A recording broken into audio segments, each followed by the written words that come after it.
Hallo, servus, assalomu alaykum hammaga. Bugun sizlar bilan bir yangilikni bo'lishmoqchiman. Ya'ni oldin bilsalaringiz O'zbekistondan Germaniyaga qarab, ya'ni Frankfurtga, Myunxenga va Berlinga faqat Uzbekistan Airways uchardi. Yana bir yangilik, hozir Toshkentdan Frankfurtga qarab yana ikkita aviakompaniya Uzbekistan Airwaysdan tashqari yana ikkita kompaniya qo'shilyapti.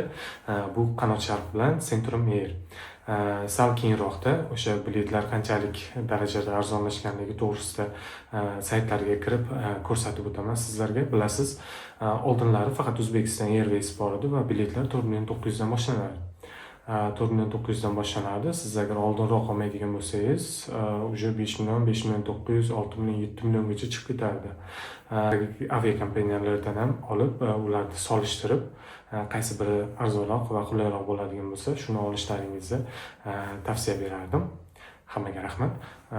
Bu videoning keyingi qismiga o'tishdan oldin sizlardan iltimos qilib qo'yardik.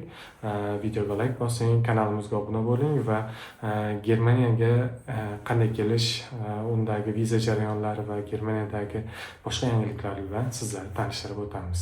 Xo'p, endi sizlarga ko'rsatib o'tmoqchiman. Masalan, kiramiz mana Centrum Air kompaniyasini Frankfurtdan Toshkentga qarab, yo Toshkentdan Frankfurtga qarab 30-martda borligini, birinchi reysi aprelda, 3-sida, 6-sida, 10-sida ko'rdingizmi? 3.28 mingdan boshlangan. Mana Qanot Sharqqa ham kiramiz. Qanot Sharqga ham masalan standarti 3.200, optimum bagaj qo'shilgani 3.600. Oldinlari bilsangiz, o'sha bu qiymat 5 million, 5 million 900 atrofida, 4 million 900 eng arzoni bilan bo'lardi-da o'sha Airwaysda. Uzbekistan Airways ko'radigan bo'lsak ham, narxlar birmuncha arzonlashganini ko'ramiz. Masalan, martdagi o'sha 30-martdagi narxlarni ko'radigan bo'lsak, $358 atrofida.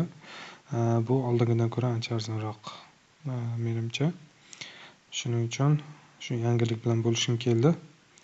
Omadlaring bersin, Germaniyada ko'rishguncha.